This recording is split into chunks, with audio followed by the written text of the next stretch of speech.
Thanks for coming to support local entrepreneurs here in Springfield. We have two awesome presentations today. You probably have heard of one, if not both of these companies. Jump 6 Marketing and Missouri Sun Solar both have phenomenal stories, so we're excited for them to share that with you. How many of you guys are here for the first time? I see a lot of new faces. Welcome to 1 Million Cups Springfield. This is an organization that was started by the Kauffman Foundation in Kansas City, Missouri, and the format is we meet here every Wednesday morning, starting at 8:30 for coffee. Presentations generally start at 9, usually a little after. And basically, we have two entrepreneurs come up here, tell you their story for 6 to 8 minutes, and then we open it up to you guys for Q&A and feedback and input. And some of the success stories that have come out of that format are just phenomenal. So please participate early and often when we open it up to you. Let's see here. So let's go ahead and I guess get started with the event. We're going to start out with Missouri Sun Solar. How many of you guys have heard of Missouri Sun Solar? A lot of you, wow. A phenomenal story. They were doing a dry run on Monday and absolutely blew my mind. I had to go back and ask them to repeat a couple of slides for me because I didn't think I believed what I saw there. But let's go ahead and kick this off. Put your hand together for Missouri Sun Solar.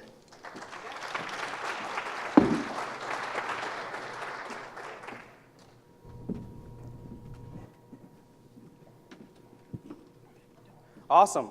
Thanks for having me, guys. I really appreciate it. Super excited. Brought some of my team members here with me today. Give you guys a little bit of background. Of course, we are Missouri Sun Solar, but we're also ranked the #1 residential solar installer in the state of Missouri. So that's something that we're very proud of. 52 in the entire nation as of a year and a half ago. The new rankings haven't came out yet. So pretty excited about that. My name's Caleb Arthur. I'm the CEO of Missouri Sun Solar. We've got a little history here for you. We started in Houston, Missouri, about an hour and 30 minutes from here in 2012, May of 2012, by myself and my brother, Luke Arthur. We have offices in St. Louis, Springfield, Columbia, and Kansas City. We went from 2 employees to now we are currently at 100 employees. As you can see, this is our sales growth, revenue growth. You can see in May of 2012 to the end of the year, we did 404,000. Hit 1.8 million, 4.3, 9.7 for the end of 2015, and already in 2016 we're at 11 million with the projected end of the year of 30 million. At the bottom you see there, we are running about a 10% net profit as a company.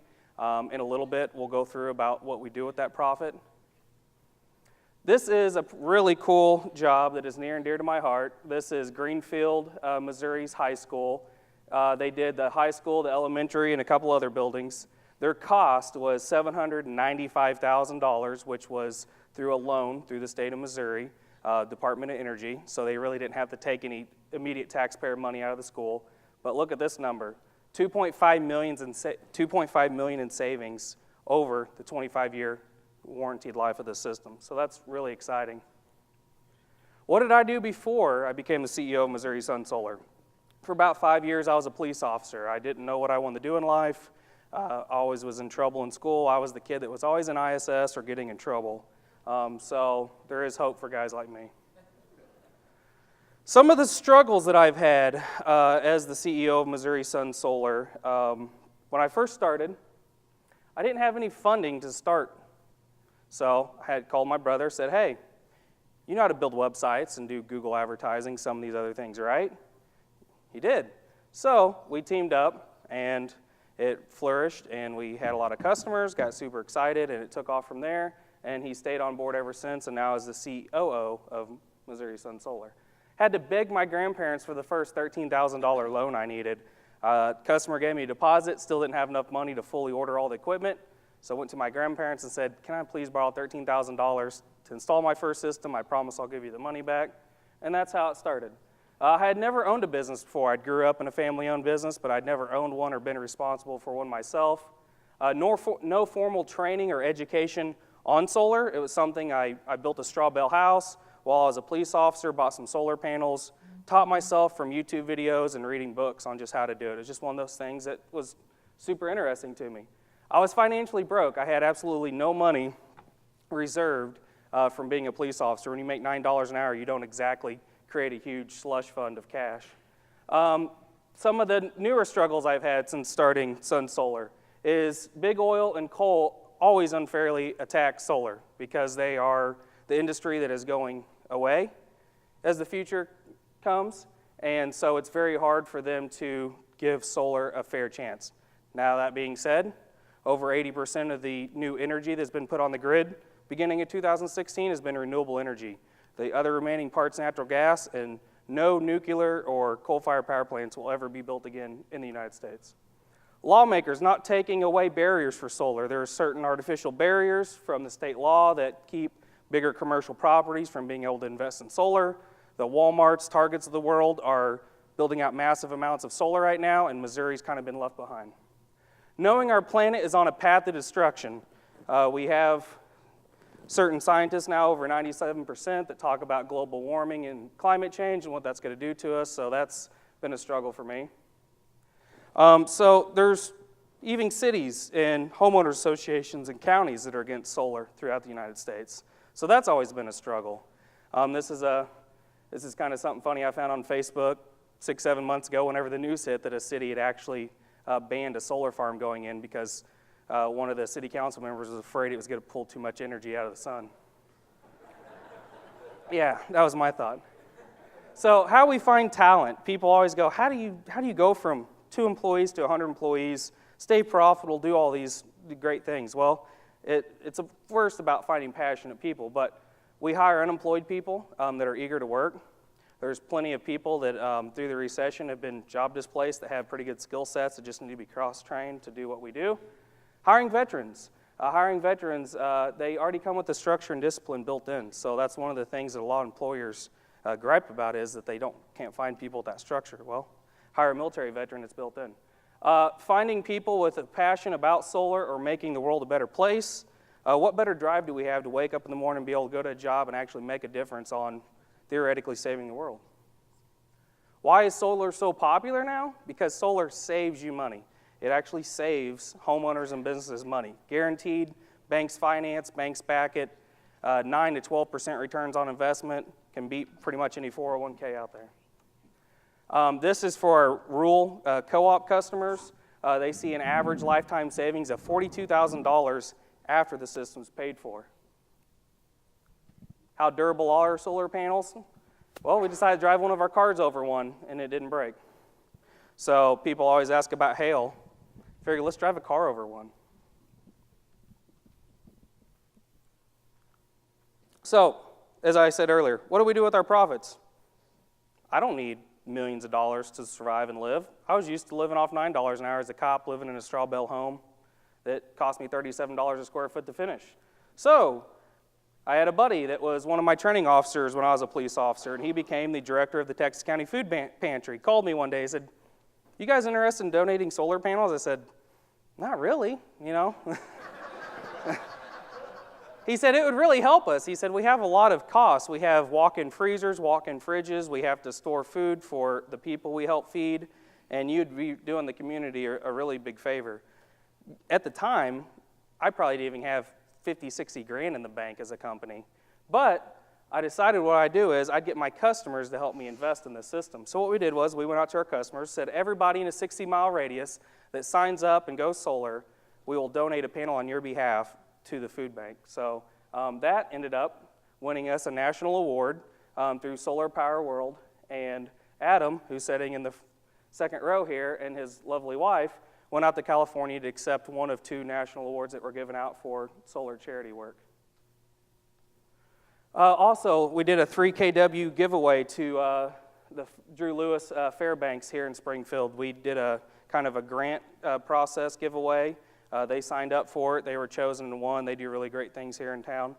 One of the big things that people say is, what is next? You know, I've got a house. Of course, that's my parents' house. My straw bale house doesn't look near as appealing as a brick house with solar panels on it. But I was, able to provide a good living for my family. And people say, what's next? What do you want to do? Where are you going to go? My big thing right now is Hearts for the Homeless, teaming up and making solar-powered tiny homes. If you haven't checked out their Facebook page, check them out, Hearts for the Homeless in Springfield. But we do need your help. People say, what do you need help with? I need help finding these folks some land in Polk County. City of Springfield and Greene County are not too nice with their permitting process. They're not very nice to homeless people. So we want to take some of the homeless population that need transitional housing in Springfield, take them right up north out of Springfield, get some property, put these tiny homes on there that we've already decided to build for them, and get these people back into their working environment and productive members of society. With that, I'll open up for questions. I'm going to hold on to this for a second. I'm going to hold on to it for a second. All right, guys, so here's what we do. If you have any questions, input, feedback, raise your hand. One of the organizers will bring you a mic. Please wait for me to point at you, and that way we don't have people talking over each other. Yeah, Caleb, I live in a homeowners association that made me tear down my solar panels after I put them up. What kind of help do you have for places like that? And this is actually the city of Fremont Hills, so it's a city besides just a homeowners association. And in fact, KY3 wanted to film me taking them down, and I became the bad boy of Fremont Hills. But what kind of help do you have to help us get through that process? Yeah, so that's a great question. Whenever I got into solar, there was an organization that was an industry solar association called MOSIA, and they banded together all the solar companies to provide a lobbyist, an attorney, to start trying to change the Missouri laws for the better, and also protect homeowners who have every right, a God-given right, to put panels on their home or ground, absorb the sunlight, and offset their utility bill. But homeowner association covenant contracts have notoriously said a lot of times you can't put satellite dishes on, you can't have your grass more than 4 inches tall, whatever, and you can't have solar panels on your house because 40 years ago, the big solar thermal hot water heaters were very, very ugly, big, didn't look real good.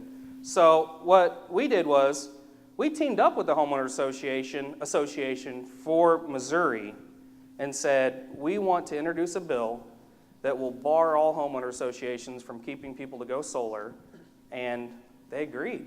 And so this last year in Jeff City, just a few months ago, I testified on behalf of a bill as the elected president of MOSIA, so it wasn't just Sun Solar talking. And then the Homeowner Association got up and presented in positive and supported our bill. Guess what? Our lawmakers didn't do anything. It didn't even get out of committee. So those type of problems that you have are, like I said earlier, there's artificial barriers that our lawmakers have not tore down for us yet. The average homeowner that installs solar and gets sued by their homeowner association spends anywhere between $60,000 and $100,000 trying to fight their homeowner association, and a lot of times they've been losing. Our state judicial system has not been real favorable towards homeowner association. Now, city not issuing permits, county not issuing permits, we've won those lawsuits every time, but the homeowner association is a real sore subject. The good news is we've had over 40 homeowners associations change their bylaws with votes whenever we have a client sign up for solar. If it's restricted at the time, we do a full engineering analysis, take it in front of the board, try to get them to vote on it, and change their actual bylaws so that our customers can go solar. So we have seen positive progress in that, but there's still a long ways to go for situations like yourself. So great question. Great presentation, by the way. Thank you. James Bond, I just wanted to ask a question. I noticed that you were in front of the alternative transportation. So are you guys in any kind of partnership with Elon Musk, or are you guys doing any joint ventures? I wish. So Elon Musk, he's, of course, runs Tesla, and I own a Tesla. I love it. It actually saves me money compared to buying fuel because I have a solar array that provides fuel for my Tesla for free. But I would love to partner with them. We've talked to them about doing their new Tesla wall battery packs, but they've not rolled them out to Missouri yet. I did get a like one time on a tweet that we did that connected to Tesla, so we're almost brothers. But no, nothing yet. Hey man, great presentation. Real quick, my wife works with a company that does tax credit allocation for the government, specifically for solar and sustainable energy. Could you talk a little bit about that? I saw you had a little sticker up there on your presentation, but talk to us a little bit about the tax credit opportunities for businesses and homeowners. Yeah, so one of the great things that our federal government has did, pat them on the back for this, they created a 30% federal tax credit. Well, whenever you have taxes withheld out of your check, most of your taxes withheld are on the federal level, a little bit on the state. So our federal government was able to pass and actually extend under Bush once, and then they just extended it again with Republican support, which is great because we need the Republicans to get anything done. So what we did was we've got it extended on the federal level for another few years, and the 30% is mostly a 30% cut right off the top of your total cost of the system. So if your average system, $30,000, you're going to get $9,000 in your tax credit. And so what that does is that reduces your system cost by that much. The great thing about the tax credit will be that you can take it your first year, you can take it your second year, you can take all of it your first year, half of it your second year. Most homeowners can take it their first year because if you've got a taxable income through you or your partner who lives in the home, you will be able to claim it on your taxes, and it's a very good incentive. It's a dollar for dollar trade. So most people, if you have kids in the home, these other things, you get deductions, and deductions come at a certain lower percentage. A tax credit is a dollar for dollar trade. So it's great for homeowners. It really reduces their total liability for what it costs. And then we couple that with a loan program. So there's a couple other things we do that have really made this a competitive market. We go in and we make people's homes more efficient, so we make them reduce their consumption before they produce with solar. And what we do by that is we do energy efficiency upgrades, seal up ductwork, LED lighting, whatever it takes to make their home more efficient. Our average savings before we touch anything with solar, just energy efficiency, is a 30% reduction in your total electric bill. Doesn't matter if you're on city utilities, Empire District, a co-op. 95% of the homes built in Missouri are very inefficient. We are ranked in the bottom 10 of all 50 states for our energy efficiency upgrade standards. We have virtually no building permitting codes that make us build energy efficient. If you call a contractor to build a home or business, they'll just put up whatever is the cheapest, best looking, or unless you ask them to build in a little bit of stuff for that. So 30% for homes is great. 30% for businesses is really great because it passes down through, helps them protect their profits and what they're having to pay. So they're able to actually take money they'd be giving to the government, reinvest it in themselves, and still offset an electric bill and create a great return on investment. There's also a special depreciation for solar for business owners. They can do a accelerated depreciation, fully depreciate up to 85% of the original cost in the first 6 years. And right now, the first year is a double bonus because of what happened with the extending the 30% federal tax credit. So super exciting on that part. Great question. Hi, my name's Melanie. Great presentation. I just was wondering, I think it's great that you're building these little houses for the homeless, and I loved that you said we're teaching them to become, self-sufficient. So I wondered, do you have a nonprofit? Are you working with a nonprofit? And how are you, if you're in Polk County, are you getting them jobs? And how about transportation? Are you working with a nonprofit, or have you created a nonprofit? I'd like to hear a little more about that. Yeah, so Hearts for the Homeless is the group that we are working through. So we don't actually have a nonprofit status or nonprofit ourselves. I mostly just seen it on their Facebook page that they were wanting to build some of these tiny homes, and it really touched me because it's one of those things we sometimes forget how many homeless people there actually are in Springfield. I've heard numbers before of just how many school children there are that don't have permanent homes. And it's scary and frightening and makes me sick to my stomach that many kids have to worry about where they're going to live every night while they're still trying to go to school and grow up. So I seen their Facebook page. I was following it. We had some folks in Missouri Sun Solar. I challenged all my managers to come up with what kind of charity work they wanted to do on the side with their employees that were willing to participate. And so probably 4 out of my 15 managers, including myself, were talking about Hearts for the Homeless and about the tiny home thing and how we could just stick a solar panel on that thing, help them charge their cell phone, their laptop, a fridge, whatever, and keep these people in a stable environment to help them transition back into the workplace. As far as giving them jobs, we work with the Missouri Career Center, and Springfield Career Center has been great for us. A lot better than some of the other areas in the state we've worked in. And they're really passionate and caring about getting people that are unemployed back in the working environment. And so we've been able to, between unemployed people and veterans, hire over 15 people through those two programs just in the Springfield, Missouri area. So I have nothing against trying to take these folks and work them in the Missouri Sun Solar as we continue to grow, but I really want to encourage them to do what they're passionate about. So I would say that the Missouri Career Center will really help them on that front. Great question. Hi, I'm Deb Wilson with OSTEAM, and I've got two questions. One of them is, when you put those things, solar panels, on your roof, how do you, when you have to replace your roof, what do you do? And the second thing is what happens to the excessive amount of energy that is captured, and what do you do with the other? And the reason I asked that is I was coming back from DC and I was talking to this gentleman that goes and evaluates wind power, and he was talking about that everybody thought that was such a clean, but down naturally it does a lot to hurt the environment. So what is the outsource of the extra energy that's gleaned, or is it all used up? Gotcha.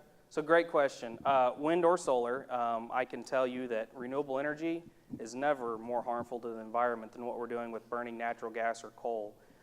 Burning coal leaves over 10 different substances behind in the coal ash that are active cancer-causing agents to humans. What do we do with that coal ash? We dump it in ponds, make a slurry out of it, and then set it right beside the rivers. And if it floods and a little bit drains out, we'll pay a fee, but it'll go down the river and we can get rid of it. We also put it in our concrete mixtures, so chances are if you pour concrete, it's gonna have coal ash in it. And we use it for paving over roads. That way we can kind of mix it in with the oil when it rains and get rid of it. So a lot more harm to our environment through coal and natural gas. I've never seen wind power yet cause asthma problems in children outside in St. Louis like coal has. So as far as the environment, disturbing the environment to install the wind, yes, you do dig down and have to put these things in there, but it's a long-term sustainable plan, like solar panels. The energy it takes to produce a solar panel and the resources and everything, that solar panel offsets that environmental disturbance in its first year. They have a 25-year warranty and they'll last for 40 plus years. So the sustainability circle on solar and wind is way higher because they don't really require energy input that we have to buy and burn. Wind is getting it naturally from the wind blowing. Solar is naturally getting it from the sun shining. Your next question that you asked, I'll go in reverse, was about extra electricity you generate, which is a great question. So in the state of Missouri, Missouri voters in 2009 passed Proposition C with a 66% voter approval. It created the net metering laws. Net metering simply state that if you're a utility company, investor-owned like Empire, municipal-owned like City Utilities, or co-op, member-owned like White River, Ozark, they have to legally, by state law, give you dollar-for-dollar trade on the energy you produce during the month's time. Now, there's a caveat to that. If you installed a system that produced 130% of what your energy needs were for a month, then you don't have an electric bill. But all those extra credits you built, they will give you wholesale rate. So what we do is we do energy efficiency, we don't oversize your system, and we get you right there to where you're pretty much offsetting your utility bill every month. So how it works is we use a program that lays panels out on your roof with like a Google Maps type program. When we lay the panels on there, it can tell us very, very accurately how much your panel will produce over a year's time in kilowatt usage, like what your utility bill shows. So we take your last 12 months utility bills, put that in, and it spits out, you need a 7,000 watt system to not have a utility bill anymore. So great, what does that mean? Does that mean my house uses 7,000 watts every day, all day long? No, maybe your home only uses 2,000 watts on average. But we only have 4.75 hours of good sunlight every day, year round, to produce enough electricity to offset your nighttime use, your rainy days, your days where you got snow on the panels for a few hours before the panels kind of heat up on their own and melt the snow off. So our program can lock in on the roof of your house and say, this is how many sunlight hours you're going to get based on where you live, thanks to NASA, our government, all these other great programs. So what that does is means you're going to way overproduce during the day. You're going to spin your meter backwards super, super fast. The utility comes and puts in a new meter that'll go both ways and record what you fed back. And then at night, you're mostly just banking your extra credits on the grid. Really, your neighbor's using that clean energy right then. And then you get that energy back at no cost to you. and you can levelize out your electric rates month in and month out. Your first question, remind me what it was again, I'm sorry. Yeah, so replacing your roof, how does that work? So most of our customers, we ask them to have a 5-year or newer roof, but even that picture I showed you right here, that roof was 15 years old on my parents' house, but it was one of those 50-year lifetime roofs, great condition. So we can make judgment calls about as far as where to put solar on. Now, if the solar panels have to come off, it's a very low fee to replace your shingles and have the panels taken off. But let's say, for example, a hailstorm hits, it's happened to us, doesn't hurt the panels, tears up the rest of the shingles around where the panels didn't cover. The insurance company will pay us to come take off the panels, re-roof new shingles underneath the panels, we'll put them back on, and it's no cost to the homeowner. Homeowner's insurance, you're talking pennies on the dollar for panel coverage. My parents were on State Farm, and it raised their rates about $1 a month to have coverage on their panels, about a $35,000 system cost. Awesome. Great presentation. Thank you. Sure appreciate it. Yeah. And awesome information. Everyone, if you will, please give him a hand.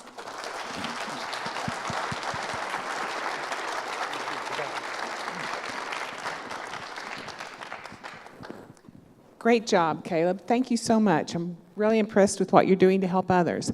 And now we're going to move on to our announcements. And I'm just going to pause here. I'm not going to read the whole screen, so if you're interested in this, grab your camera and take a picture. Bowl for Kids' Sake, Big Brothers Big Sisters, Tyler Molds, contact him. Missouri State has a successful business and planning and funding class coming up. Give you a minute if you want to snap that. And this happens to be my workshop, which is tomorrow. If you all know Deb Traeger with the Six-Figure Success Club, she and I are doing a workshop tomorrow morning at Jimmy's Egg. It's still not too late to sign up. And we have some training refills. It looks like Refine M has some things going on. And the E-Factory. Still $75,000 available in tax credits. Scholar Prep has a workshop, or they're launching a new online course. Great. And OSTEAM has their mini maker fair coming up. Organizational meeting on the 15th. Whoops. And now I'd like to introduce Landon from Jump 6. Oh, you got one? Okay. All right, let me make sure. All right, guys, thanks for having me. I'm excited to talk with you guys today. I'm going to take a little different approach. This is the third time I've spoken at Million Cups. I'm kind of the default guy that they call, in a pinch, and so I got a call on Saturday to do a presentation. I was happy to do it because I love the crew, and it's just a great spirit that you guys have created. It's just fun to be a part of this in whatever capacity. So what I'm going to try and do today is I'm going to spend my time really just educating you guys on how to market any business in 2016. I'm going to talk a little bit about my business, but over the last 3 years, I was looking through my CRM, and I've probably taken 1,500 appointments with local and nationwide businesses over the last 3 years to discuss their marketing needs and what they do. And so I've really, I also own Jump 6 Marketing and all this, so I have some experience in just how to market whatever level business you are. And so I want to kind of just educate for a little while, and then really that's the heart of my presentation. It's just going to be a little bit taking more of a teaching posture, because I've spent the last 2 presentations talking about Jump 6 and myself, and I'm going to kind of move away from that if you guys will allow me to. So I'm just going to go really quick through this. That's my beautiful family, 2 boys, a little girl. I grew up in Springfield, Missouri. I won a state basketball championship in 2003 at Kickapoo. That's a lot of people recognize. Me, unfortunately, I was the 6'9" guy that came off the bench and still got a college scholarship. That's how stacked our team was. Anthony Tolliver was now in the NBA still, and we had 6 Division I athletes come out of that team, so it was a pretty fun run. I started my full-time entrepreneurship journey 8 months after graduation. I founded Jump 6 with Ryan Jennings, who's my business partner. We have been growing marketing companies ever since I graduated college with my degree in marketing. And Jump 6 was our most recent sort of product launch that we have launched out, and this is what we've been running with for about 3 years and where I'll most likely spend my time the next 20. I'm the key account manager for Jump 6, and what that means is I have 23 team members as part of my organization. I really have structured my business to where I can just have time hanging out with business owners and talk about their marketing needs and set up new accounts and also really manage our current accounts. But as far as the actual building the campaigns and running the AdWords accounts and running all these different actual campaigns, I've got my staff that does that for me.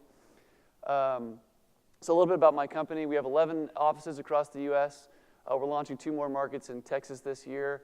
I have markets in L.A., Cincinnati, Jersey, Dallas, some others. And what that's done is given us a really extreme advantage in the Springfield area because, quite frankly, just like Sun Solar was talking about, Missouri, not only are we behind in the renewable energy arena, we're also behind in the digital marketing techniques and methods that are used. And so whenever I work with clients in LA and Dallas, I mean, these guys are frankly 3 years ahead of what we're even talking about in Springfield. And so to be able to compete and actually put together campaigns that work in Dallas, you've got to be on the cutting edge of what's happening in digital marketing. We're a performance-based metrics from Google shows that we're in the top 5% of Google partners. Google is going to stop interfacing with the public in 2016. They're going to put all their resources instead of customer service reps into funneling business to Google partners themselves. We are going to be the ones that take those referrals and manage those actual accounts instead of Google having an in-house rep that does that. They're going to funnel those leads to a Google partner agency. We're the #1 Google partner in our peer group in the Midwest, according to Google. They lump us in to basically a group of agencies that have the similar spend budget amount of the overall management, that is under our control. And we're #1 out of 40, which is pretty exciting to be able to lead out of a little small market in Springfield because I'm competing against St. Louis and Kansas City. Hundreds of current customers. We do websites. I'm going to get into this stuff later. We do websites. We do search engine optimization, SEM, social media. But those hundreds of customers is what I'm talking about in those main product types. That's where my customers live. I would say about 60% of my business is outside of Springfield, and about 40% is inside of Springfield. So I'm going to get into the presentation now. The principles of marketing any business in 2016. The first thing I want to say is that traditional marketing isn't dead. There's still a lot of people that are doing traditional marketing. What I mean by traditional marketing is print, radio, TV. Those are great methods to market. If there's an audience that they can reach, then by all means, listen to your local media and take some meetings because there's good products out there that aren't digital. What I am seeing is that overall marketing budgets are flying towards digital means. So if I've got a client right now that 4 years ago, 20% of their budget was digital in terms of Google and social media, and now 80% of their budget is digital. And that's a matter, they had a $24,000 a month actual marketing spend. Now 80% of that is with us, whereas before 20% of that would have been with us in general. So marketing budgets are flying towards digital. So I'm going to be talking specifically about digital marketing. Understand that I got my degree in marketing. It's called a marketing mix for a reason. So radio, TV, all these things are good things. I'm just going to talk about the digital portion of your marketing budget, which every business should have if they don't already have it. So what I mean by, we're in 2016 is a very interesting time. Google, when I graduated with my degree in marketing, Google was already a monster. Facebook wasn't even a paid platform yet. YouTube didn't even have a paid platform yet. Pinterest didn't exist. LinkedIn wasn't really much. I mean, it was a good networking site, but it didn't have the breadth of users that it does now. And now, with the click of a button and a tweet, you talk to Elon Musk with one tweet, and he mentioned himself that he connected with an actual nonprofit in a very substantial way by a Facebook post, right? Previously, the only way to reach these individuals was to speak at engagements or meet people hand on hand, right? So now we have this opportunity to reach thousands of people in our direct vicinity without really costing us any dollars. But because of that, it's becoming super confusing for the entrepreneur and business owner to know where to start and what to do and how to do it. So I have learned of the 1,500 appointments I've taken, hundreds of clients that I've worked with, I really can tell you that every business has something that looks like this. Every business is going to be different. meaning you have different products, you have different services. I'm going to spend the bulk of my time really just walking through what I mean by this. So what I mean, it starts with just the marketing funnel in general, right? Like, so what I mean by marketing funnel is when somebody's interested in solar panels, where are they going to go to get information on the solar panels to do research? Where do you think they go? Of course, they're going to go online and start pulling up research. So everybody has a marketing funnel. Their marketing funnel, what I'm going to speak in digital terms, is going to be your actual website. Okay, so I'm going to start with, you need to have a good website that's mobile friendly, that is 60% of actual Google searches now are on mobile devices or tablets, right? So if you don't have a mobile friendly site, not only are you doing yourself a disservice, but Google said they're going to take you off their search engine over the next 3 years. That's how big of a deal it is to them. I mean, take you off their search engine.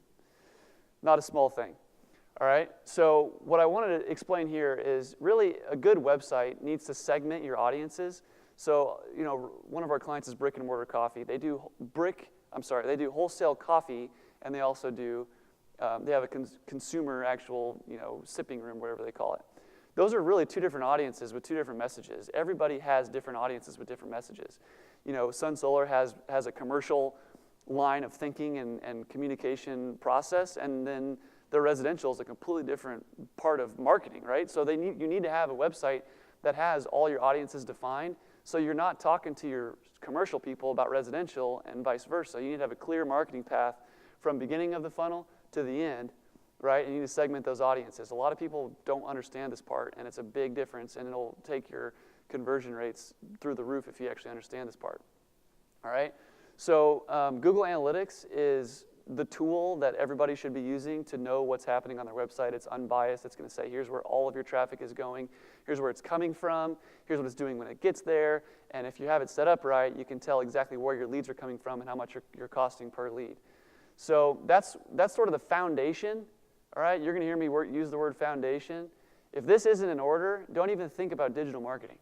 All right, there's no point in paying Google to drive traffic to a website that stinks. Right? It doesn't make any sense. You can spend thousands of dollars with Google to a website that doesn't make any sense, you're not going to get anywhere.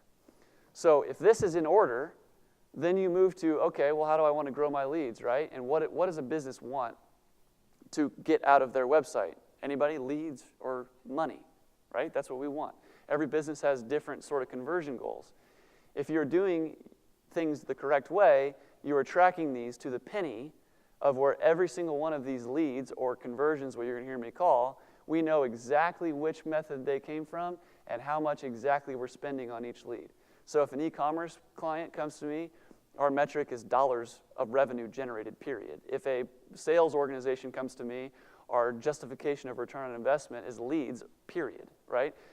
Or some mix of the both. We'll do some email signups and all that as conversions just to kind of understand engagement if our website's engaging, but these aren't the conversions that matter. These are the conversions that matter at the end of the day to determine budgets. So what I'm going to do is walk through these real quick, and then that's going to pretty much be my presentation. So organic traffic and SEO and Google My Business, this is all stuff that you can do for free, and it's the most important thing you can do on your website because a person that is Googling solar panels and installer Springfield, Missouri is probably looking for someone to install their solar panels in Springfield, Missouri. You don't have to pay for that click. It's free. If you're number one on the list, you're going to get first shot at that job.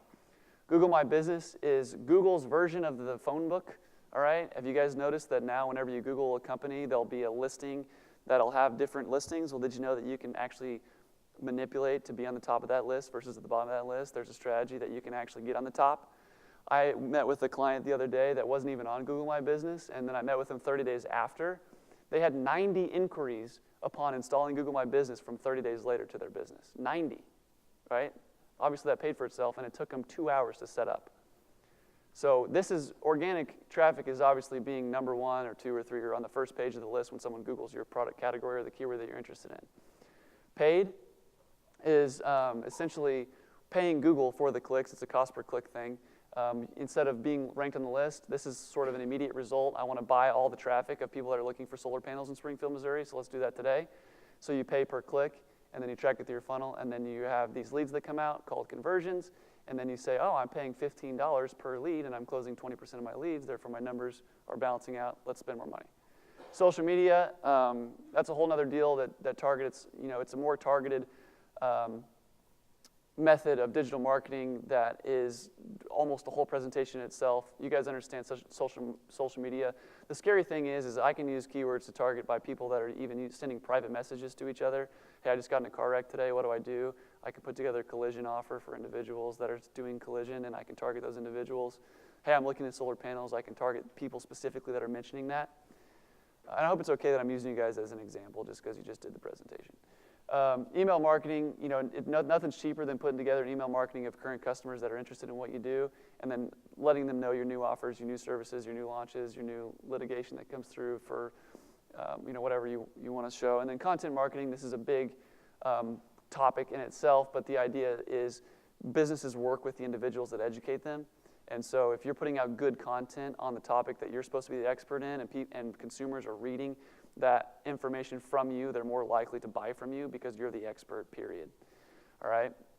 So that's if you have a version of this, whether you know it or not. Budget just determines how big you want to go on each of these, but the only thing, in my opinion, that matters is this. So this only matters about this, and until this is in order, then you don't need to worry about spending a bunch of money here. But we have there's clients that spend $1 million a month on Google, not with us. Hopefully, I wish I had that.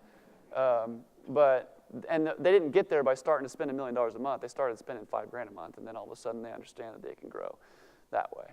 So a good marketing, this is, you'll see a view like this in your Google Analytics, or at least you should. The only thing I wanted to touch on in digital marketing is that search engine optimization and being ranked organically is not an overnight magical button I can push to get you there. But investing in that will be a long-term solution, and in the end, it will pay out longer than anything paid.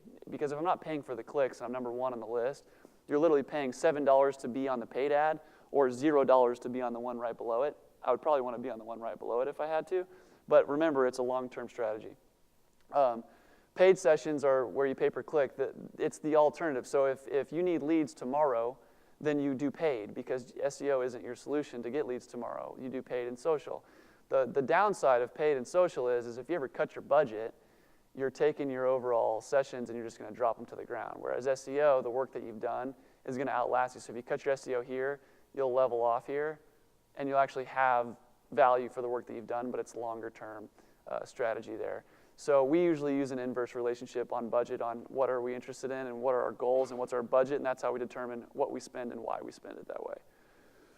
So of all the businesses I've met with, I can tell you there's two types of businesses, period. Okay, your business falls into one of these. There's a spectrum. It's either on the front side or the back side of this spectrum. So there's organizations with a foundation that's ready for marketing, already investing in digital marketing. This would mean they have a mobile-friendly, well-designed website, already spending marketing budgets towards various digital marketing campaigns and are already engaged in that. Have Google Analytics installed and know what they're looking at, can talk to me about what their cost per conversions are. They already have their goals set up in Analytics, so they know how many leads are coming out per month, all those types of things. And my goal then is to just increase the performance. Having some success with website traction, but do not know what your cost per conversion is. I can't tell you, 90% of people in Springfield are not here yet. Okay, you should know how much your leads are costing you. You should have a CRM that drops those leads into your CRM. You should know how much you're paying per lead, and you should be able to quantify how many contracts you're getting out of those leads that you're generating from your paid methods.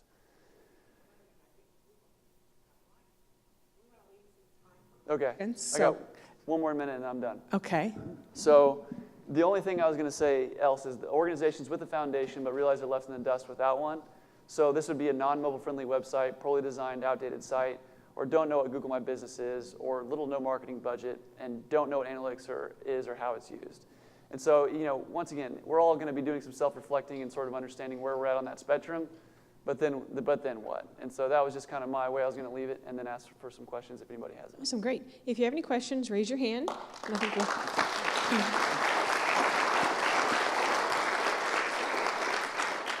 Landon, I always leave your presentations thinking there are so many things I'm not doing that I should be doing.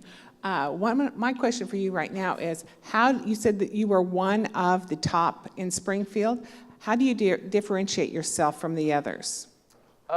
It's pretty easy with Google's standpoint, because Google tracks all the metrics, and really at the end of the day, if you're working with another agency, you're going to have a cost per conversion, you're going to have account performance that I can then look at that account and just see if I can improve upon it. But there's a lot of good agencies in town, and I don't need to be the best. There's a lot of good agencies in town. So, how we differentiate ourselves is we do everything on the marketing funnel. So we have every package, every product that has to do with digital marketing, we have a package built around, and that's how we differentiate ourselves. But there's a lot of good agencies out there. There's so much business that we don't really.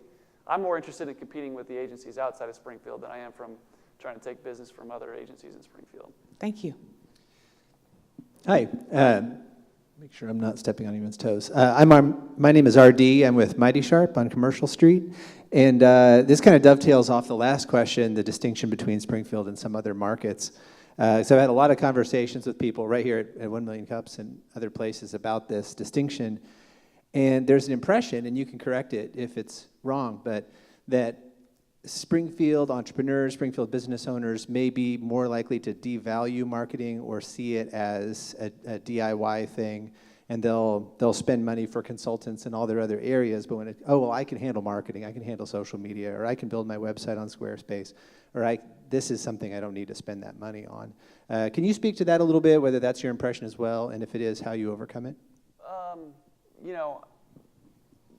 I would say in general, Springfield, Missouri is behind marketing methods in general. Whenever I can tell when I'm working campaigns in Springfield versus out of markets, meaning, the out of market clients are asking me to connect the conversions that we're generating with Salesforce or some CRM, whereas Springfield, it's like, typically they're like, wait, you can do that? You can track it all the way to the contract? And, so I would say that I would half agree with you, but in a sense, I don't think the heart is in the wrong place with Springfield in terms of looking at marketing. We have no problem picking up clients. A lot of times, sometimes, I don't know if I agree with that. I think that there's a good entrepreneurial spirit. I think there's a lot of cases where entrepreneurs and startups should be doing their own thing. Setting up, I would encourage a startup business to maybe set up their first website on Squarespace. There's nothing wrong with that. If you don't have the $3,000 to spend on a good website, then you might as well just get a website with Squarespace or Wix. And so, a good marketing person should use the resources that the business has, and then help them succeed to the next step. It's not all about, I would say I agree with you in one sense, but also I think the spirit of entrepreneurship is the spirit of figuring it out and getting it done. And there's a lot of that in Springfield. And sometimes guerrilla marketing fits that need, or doing your own social media fits that need. Did I answer your question? All right. Hi. Hi, my name is Marlene Chisholm. I'm just wondering, what's the first step if someone wants to work with you, and let's say they've already done some of their own? Is it a free consult at the beginning? Is it a paid consult? What do you do to get started? Well, and I wasn't going to show this slide because I was going to wait until I had a question. But if I had the question, I did bring some next steps. It's really easy. So we have either a consult that's free, and I'll do no prep, and we'll meet at the office with me or my teammate, and we'll just hang out and talk for an hour about your business. Or if you want to pay $99, I will give you an hour consult, plus I'll look at all your current AdWords management, I'll look at all your current search engine optimization rankings, I'll do a full website analysis, and if you have a digital marketing report that you're getting from other companies, I'll take a look at your cost per thousand and cost per click and all that, and sort of give you a recommendation on what's going on. For 7 days, I'll do it for $99. After that, I'll go back to my normal rate. I do Google breakfasts all across the country, and I charge $250 after I leave to do that. But for the 1 Million Cups crew, I'll do it for $100. That would be a next step. So what is a Google breakfast? Google actually is really in favor of the Google partners in terms of, I've done Google breakfast in Springfield before, and essentially Google hosts an event with Jump 6 Marketing. Google does the presentation themselves via Skype and webinar, and then they hand off about why they should work with a Google partner, and then I come and present why it makes sense to do all the things. So we're endorsed by Google, so whenever we do these co-branded events where Google puts on the event, but we come in and speak, and the next steps are left in our hands, not Google's. Does that make sense? Yeah, that's fantastic. So we always like to ask, what can we as a community do for you? I'm trying to grow my business. I'm also looking for good copywriters. So if anybody has any individuals that are looking for a job, we're hiring people. We got 23 now, but I can never find enough copywriters, because content is the future of marketing.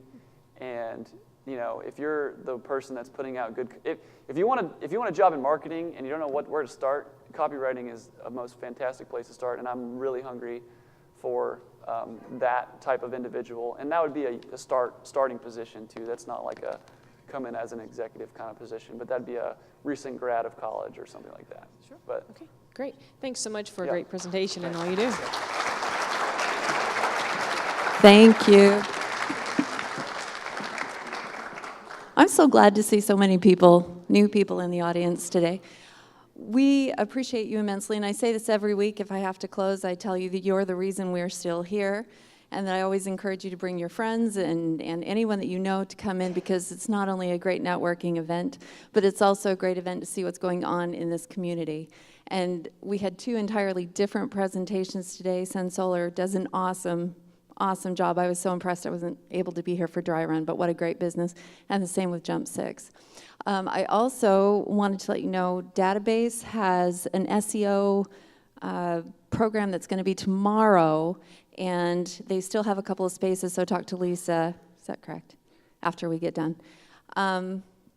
For any of you that don't know this, the people who are in the organization here, we are all on a volunteer basis.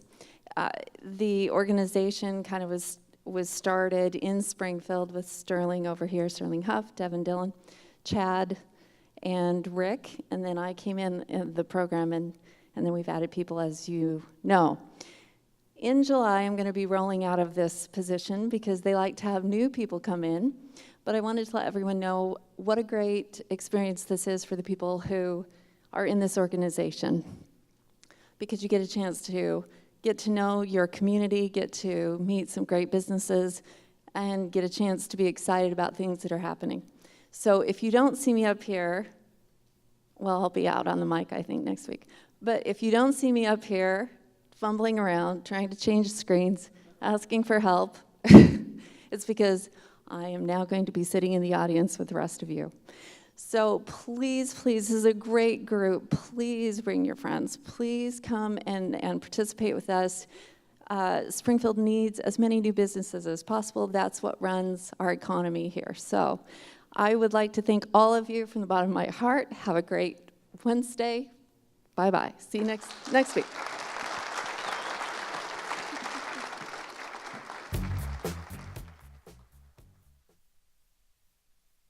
Hey guys, this is Caleb with Missouri Sun Solar. Just got done presenting here at 1 Million Cups Springfield.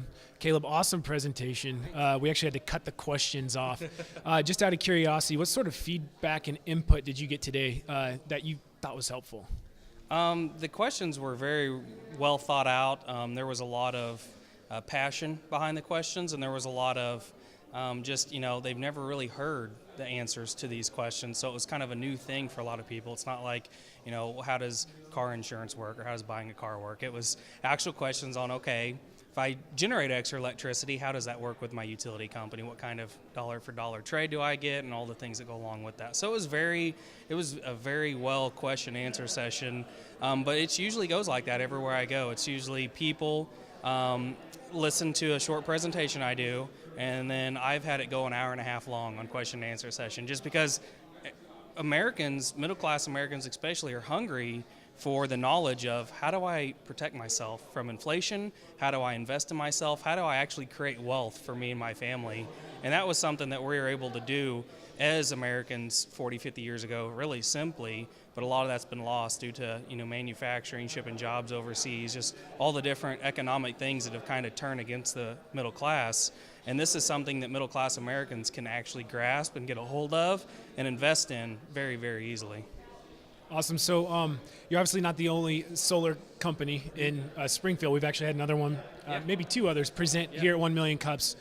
That said, you guys started in 2012, and you're projected to hit $30 million in revenue this year, which I had to double take when I saw that slide. Amazing growth. My question to you would be, what do you, if you could attribute that to one or two main things, what would those be, and what separates you from other solar companies? To answer the first part is it's about the passion, and it was one of those things that I was very, very passionate about. I was pretty passionate whenever I was a police officer, but it was one of those things I always felt like I was held back from actually helping people. I didn't have the money to, buy the kid shoes that was, in an environment where his parents couldn't afford shoes, or, get them out of their certain kind of lifestyle and try to better their lives. So I thought I've got to be able to make more money and have more control over what I have to do day in and day out to be able to actually help people. So I was pretty passionate about sustainability, just because as a police officer I didn't make much money. And so every dime that I made was very important to me for how I was going to spend it. When I'm making $9 an hour as a police officer, my wife's making $8 an hour as a secretary, and we wanted to build a home, I thought I've got to keep my input costs low, I've got to keep my output cost over time low to pay the utility bills and those kind of things. So that's what led to me building a straw bale house, buying my first set of solar panels. It was all the sustainability and survivability mindset that led me to that. And so I was really already passionate about that. My wife was saying, why don't you try to do something that you're really passionate about? You'll live it, you'll breathe it, you'll do better at it. And so once I started that, my brother seen how passionate I was. He became very passionate about the same sustainability mindset, and he built our first website. He did our Google AdWords. He kind of launched everything as far as doing the back end push to make the company visible to the public. And that was very, very important to kind of get our foothold. But then we started surrounding ourselves with other successful, passionate people, maybe not successful in such as they were millionaires, maybe they were successful, they graduated college, they had good work environment skills, they had good people skills, and so we surrounded ourselves with those people, and then I just kind of got behind everybody and started pushing instead of trying to pull everybody with me. And so we all just kind of grew together and learned how to replicate ourselves and train other employees to move up with us. And so that's very important for businesses that want to grow rapidly, is making sure as you grow there's not huge voids behind you, having your processes in place, understanding who your customers are, how they come to you, how to take care of your customers. You can imagine when you go from one install crew to 25 install crews, what kind of quality control issues you could have. So it's very, very important to find people that are passionate about having ownership in your company, because nobody's going to do a good work as the owner who has to go home at night and take the loss or the win and live with it. And so finding people that want to have that ownership at a company is very, very important for us. Awesome. So Missouri Sun Solar, residential and commercial solar services, installation, things of that nature. Caleb, how can people get a hold of you? Yeah, so you can pick up the phone and you can give us a call. Our number is 417-413-1786. Or you can go on Google and type in Missouri Sun Solar. Or you can go to our website, MissouriSunSolar.com, and we do free consultations. So, probably about 20% of the people that contact us aren't right for solar. And we're willing to tell you that up front, because we don't want to sell you a bill of goods that we can't stand behind. So you give us a call, we do a free consultation. It's no high pressure whatsoever. We just come in and say, here's the numbers, here's the production, here's what it'll look like on your house. Do the numbers make sense? And if they do, they sign up. And if they don't, we shake hands and we're still friends. So. Right on, Caleb. Thanks, man. Thank you so much for having me. I appreciate it. Hey, what's up, guys? We are here with Landon with Jump 6 Marketing. Landon has presented now here at 1 Million Cups Springfield 3 times. Hey, just out of curiosity, how was your experience this time? I think first time in the new facility. What are your thoughts? New facility, and I really like the vibe that you guys have with the stage and bigger screen. It's a lot of fun, and then there's a lot of good questions. I probably picked up 3 or 4 clients out of the whole deal, so it was a good fit for us, and hopefully the crowd was educated. Yeah. Cool. So you had mentioned something. You have some clients and a presence in some other bigger markets outside of Springfield. Now, with what you do, search engine optimization, digital marketing, and really focus on converting your marketing efforts into leads and sales. You had mentioned that with how this environment is changing, the rules that Google is putting out there and things of that nature, we tend to be a little behind. Springfield does, specifically in this arena. Can you talk to that a little bit, and then also talk to the reason you guys are in Springfield and plan to stay here, like the potential that this area offers? Yeah, so we have markets in LA and Cincinnati and Dallas and some other bigger markets, and what ends up happening is the questions that come from those clients are usually, you can tell they're already looking at their analytics and they're talking to me about their goals and their cost per conversions, whereas Springfield, I'm educating what a conversion is, why we need to track that, and how do you even track return on investment with digital.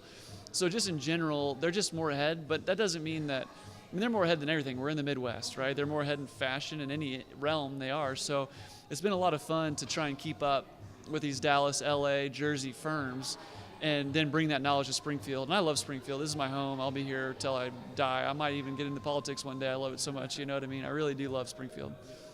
Awesome. And Jump 6 is really, I think, a true success story here in our backyard.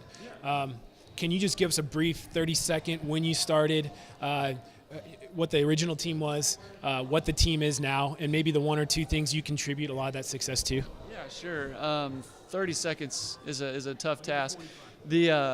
So got my degree in marketing from Missouri State, and then I started entrepreneurially about 8 months after I graduated. But really, that path of success that we're having now was racked with just failure, if we're going to be honest. I mean, we failed a bunch of times and made some missteps, but at the end of the day, people are what matters and relationships are what matters. So, our employees and our teammates and our clients, that's what matters. That's what helped us get ahead. So in our missteps and our failings, we had people that stuck with us. We had people that believed in us. So that's just one testament to why Springfield's so awesome, is they were behind me when I was a failure. And also now that I'm a success, nobody really, is treating me any differently. It's almost like, hey, good job, Landon, throughout the whole process, so that's been fun. Cool. So tell everybody watching out there how they can get a hold of you. Well, I'm on LinkedIn, Landon McCarter on LinkedIn. We also have an active Facebook profile, Jump 6 Marketing, or you can just email me, Landon, Landon, at jump6marketing.com, JUMP6marketing.com. So. Right on. Thanks, brother. All right. Appreciate it. See you, man.